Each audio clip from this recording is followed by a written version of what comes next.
আসসালামু আলাইকুম বন্ধুরা, কেমন আছেন সবাই? আশা করি আপনারা সবাই ভালো আছেন। আল্লাহর অশেষ রহমতে আপনারা সবাই সুস্থ আছেন। তো যাই হোক, আমি গতকাল একটা ভিডিও আপলোড করছিলাম।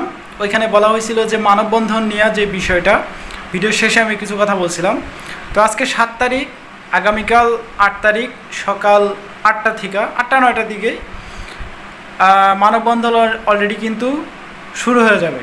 মানে আগামীকাল 8 তারিখে একটা ডেট ফিক্স করা হয়েছিল। আমি গত কয়েকদিন ধরে এটা নিয়ে কথা বলছি। তো আজকে আমাকে ইনফরমেশন পুরোপুরি আকারে দিয়ে দিল যে ভাই এটা নিয়ে একটা ভিডিও বানান, যে কিভাবে মানে জড়ো হইবেন, কোথায় জড়ো হইবেন, কত তারিখে জড়ো হইবেন, এই বিষয়বস্তু নিয়ে একটা ভিডিও বানান। আপনার তো অনেক সাবস্ক্রাইবার আছে, অনেকেই ভিডিও দেখে, তো তারা হয়তো বা জানা যাবে। কেউ যদি সেই মানববন্ধনে অংশগ্রহণ করতে চায় তারা করতে পারবে। তো আজকে কথা বলা হইব মানববন্ধনের যে বিষয়টা সেটা নিয়ে, এবং আজকে যে কালেকশনের সংখ্যাটা, আজকে সোমবার, আজকে ভিএফএস গ্লোবালের সামনে প্রচুর পরিমাণে ভিড়। গতকালের থেকেও আজকে কিন্তু বেশি পরিমাণে ভিড়। তো আজকে কেমন পরিমাণে ভিসা পাইছে, কালেকশন করছে, কেমন পরিমাণে মানুষ জমা হয়েছিল, সেটা নিয়েও কিন্তু আজকের এই ভিডিওতে ছোট্ট করে আলোচনা করা হবে। আমরা প্রথমত চলে যাব, একটা ভয়েস ক্লিপ দিতেছি আপনাদেরকে। এটা হচ্ছে মানববন্ধন আগামীকাল যে অনুষ্ঠিত হবে, তো ওই একটা ভয়েস ক্লিপ আমাকে দেওয়া হয়েছে। তো বলতে হচ্ছে যে ভাই এই ভয়েসটা নিয়ে আপনি একটা ভিডিও বানান। তো আমরা সরাসরি স্ক্রিনে আপনাদেরকে ভয়েসটা দিয়ে দিব, যে কিভাবে কি করবেন, আগামীকাল কোথায় যাইতে হবে, কোন জায়গায় গেলে আপনারা মানববন্ধনে অংশগ্রহণ করতে পারবেন। তো আপনারা একটু ভয়েস ক্লিপটা শুনে নেন, আমি একটু মিউটে থাকি। ইনশাআল্লাহ সকল ভুক্তভোগী ভাইদের উদ্দেশ্যে একটাই কথা বলবো, আমাদের যত ধরনের প্রস্তুতি ছিল সব সম্পন্ন হয়েছে। আমাদের দেশের প্রধান যে টিভি চ্যানেলগুলো আছে, ইনশাআল্লাহ তারা আমাদেরকে আশ্বস্ত করেছে আগামীকাল ইনশাআল্লাহ 20টা টিভি চ্যানেল তারা সবাই থাকবে। এখন শুধু আপনারা যারা ভুক্তভোগী আছে আপনারা থাকবেন। তো ইনশাআল্লাহ আমাদের কর্মসূচি বাস্তবায়নের জন্য জনসমাগম অবশ্যই দরকার। এইখানে আপনারা শুধু আসবেন ভাই, একটা দিন কষ্ট করে এখনই প্রিপারেশন নেন। আগামীকাল সকাল 9টার ভিতরে কাকরাইল মসজিদের সামনে আপনারা সবাই গণজামায়াত হবেন। ইনশাআল্লাহ আমাদের লক্ষ্য, আমাদের উদ্দেশ্য প্রধান উপদেষ্টার সাথে আমাদের দেখা করা এবং আমাদের দুর্দশার কথাগুলো বলা। ইনশাআল্লাহ আপনারা যদি জনসমাগম তৈরি করতে পারেন, আমাদের এখানে সফলতা আসবে। ইনশাআল্লাহ সবাই যথাসময়ে সকালবেলা চলে আসবেন। আপনারা শুধু একটা দিনের জন্য কষ্ট করে আসবেন ভাই। এখানে আমরা 1.5 মাস 2টা মাস ধরে প্রচারণা থেকে বিভিন্ন মহলে গিয়ে আমরা সকল কাজ সম্পন্ন করছি। এখন শুধু আপনারা আসবেন ভাই, আসলে শুধু আমাদের কর্মসূচিটা বাস্তবায়ন হবে। ভয়েস ক্লিপটা আপনারা শুনছেন, কোথায় কিভাবে কি করতে হবে অলরেডি আপনারা বুঝছেন। তো সেই মোতাবেকে আগামীকাল আপনারা চলে যাবেন। ওইখানে গেলে কিন্তু আপনারা মানববন্ধনে অংশগ্রহণ করতে পারবেন। আগামীকাল প্রচুর সংখ্যক মিডিয়া থাকবে, চ্যানেল থাকবে, 15-16টা মতো মিডিয়ার সাথে কথা হয়েছে, অনেকের কথা হয়েছে, এটা নিয়ে বসছে তারা, এবং মিডিয়ারা স্বাক্ষর দিয়ে দিছে। আমি কয়েকটা মিডিয়ার ফুটেজ আমি আপনাদেরকে ভিডিওর মাধ্যমে দিতেছি, কয়েকটা ছবি দিতেছি, আপনারা একটু চেক করে নেন। তো যাই হোক, এই ভিডিও ফুটেজ আপনারা দিয়ে কী করবেন, আগামীকাল মানববন্ধন হবে, এটা শিওর, এটা কনফার্ম। সুষ্ঠু এবং সুন্দরভাবে কিন্তু মানববন্ধনটা হবে। তো এখন আপনারা যারা যাইতে চান অবশ্যই আগামীকাল চলে যাবেন। যারা আজকে রওনা দিবেন রাত্রেবেলা তারাও যাইতে পারেন। আগামীকাল যারা আশেপাশের লোকজন আছেন আগামীকাল যাও আপনারা হাজির হইতে পারেন। আচ্ছা, এখন আজকে কেমন পরিমাণে কালেকশনের সংখ্যাটা দেখা গেছে ভিএফএস গ্লোবালে। তো আজকে দেখেন, আমি প্রথমে একটা ছোট্টখাটো একটা ভিডিও ফুটেজ দিতেছি। এটা হলো সকালবেলা তেমন একটা ভিড় দেখা যায় নাই, তারপরেও ভালো একটা ভিড় দেখা গেছে। এই যে ভিডিও ফুটেজটা একটু দেখেন। আলহামদুলিল্লাহ যে আরো কিছু মানুষের ভিসা পাইছে, এই যে ভিসা পাওয়ার আনন্দ। জমা হয়েছিল প্রায়, আজকে জানি না কোন শহরে ছিল, কবে জমা ছিল, আমাদের কাছে আসলে জিজ্ঞেস করা যাবে।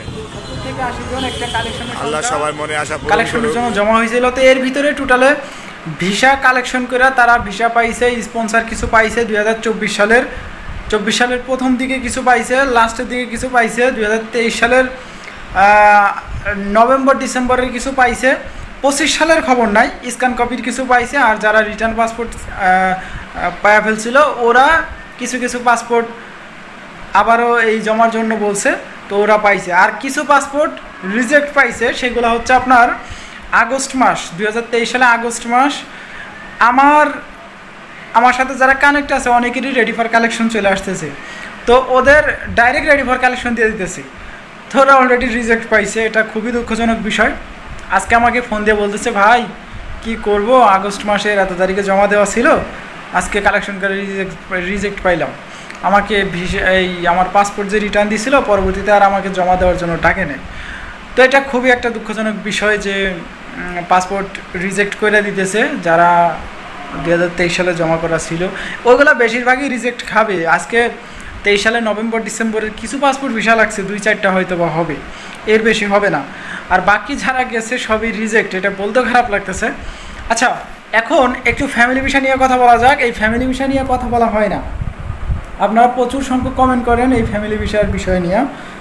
একটা ভাই আমাকে গতকাল ইনবক্স করে বলতেছে ভাই আমার বাবার কাগজপত্র জমা দেওয়া 2022 সালের দিকে, এখন এই যে কাগজপত্রগুলো জমা দেয় এখন আমার ফ্যামিলি খুবই সমস্যা হইতেছে, আমি নাম প্রকাশ করতে চাইতেছি না, ফ্যামিলিতে খুবই সমস্যা হইতেছে। এখন ভাই আমি কী করতে পারি? এই কাগজপত্র আমার বাবা জমা দিছে, কিন্তু এই কাগজপত্রটা এখনও পর্যন্ত ভিসা লাগতেছে না। তার বাবারই নিজের কাগজপত্র, অন্য হয়তো বা দালাল ফালাল দিয়ে অ্যাপ্লাই করছিল, মূল রাস্তা উঠছিল, এগুলো জমা দিছে।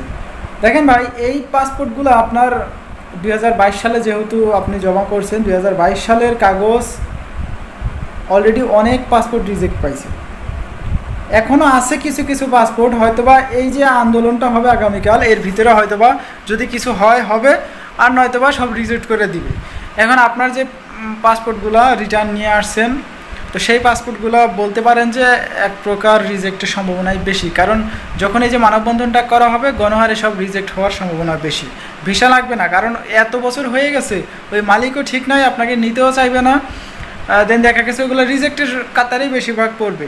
তো যাই হোক, আপনারা কেউ আশা হারাইবেন না।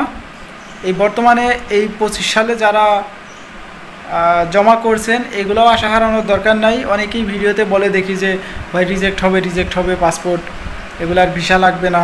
হ্যাঁ, যারা 25 সালে জমা করছেন এদের কপাল পুড়লো, এই ভিডিওগুলো আপনারা একটু অ্যাভয়েড করে চলবেন, এগুলা দেখার দরকার নেই। আপনি ওরা মানে একটা নিউজ পাইলে ওইগুলারে বানায়া কাইটা কুইটা কি করে না করে ওরা নিজেও জানে না। তো যাই হোক, ওই ভিডিওগুলো একটু অ্যাভয়েড করবেন। বড় বড় ইউটিউব চ্যানেলও আছে, ওইগুলো দেখলাম পুরোপুরি আকারে ফলস নিউজ দেয়, ওরা কিছুই জানে না, কিছুই বোঝে না। এম্বাসি জীবনও কিন্তু আমাদেরকে নিউজ দিবে না, তো ওই নিউজগুলো তারা কোথায় পায়? ওইরকম একটা প্রশ্নের জবাব বা অ্যান্সারই তো তারা দিতে পারবে না। আর এই যে আমার যেই চ্যানেলে যেই ভিডিওগুলো ওইগুলো দেখেন, প্রতিনিয়ত যেই বিষয়গুলো ঘটতেছে, এম্বাসিতে কালেকশন হইতেছে, হ্যাঁ, এম্বাসিতে একটা মানববন্ধন অনুষ্ঠিত হইতেছে, আমার একটা ইনফরমেটিভ ভিডিও। আমি কিন্তু এম্বাসির ভিতরেও কাজ করি না, বাইরেও কাজ করি না, কোনো দালালিও করতেছি না, জাস্ট আপনাদেরকে ইনফরমেশন আমি কালেকশন করতেছি, সেই ইনফরমেশনগুলো আমি ভিডিওর মাধ্যমে আপনাদের কাছে পৌঁছে দিতেছি। তো আপনাদের ভালো লাগতেছে বিধায় কিন্তু আমার এই ভিডিওগুলো দেখতেছেন, চ্যানেল সাবস্ক্রাইব করতেছেন, প্রতিনিয়ত কিছু অ্যামাউন্টের টাকাও কিন্তু আমার অ্যাকাউন্টে জমা হইতেছে। এই হচ্ছে মূলত বিষয়টা, আপনারা ভালোবাসা দিতেছেন আমার চ্যানেলটাতে, এই জন্যই কিন্তু এত বড় হইতেছে আস্তে আস্তে। তো যাই হোক, আপনাদের নিয়েই এত দূর আসা, আপনাদের নিয়ে আরও বহুদূর যেতে ইচ্ছা আছে, যেতে ইচ্ছুক। এই ছিল আজকের ভিডিও, দেখা হচ্ছে নেক্সট একটা ছোটোখাটো ইনফরমেশন ভিডিওতে। ততক্ষণ পর্যন্ত আপনারা সুস্থ থাকবেন, ভালো থাকবেন, মজুমদার ফ্রম ইটালিয়ান ইউরোপ এই দুইটি ইউটিউব চ্যানেলের পাশেই থাকবেন। আল্লাহ হাফেজ।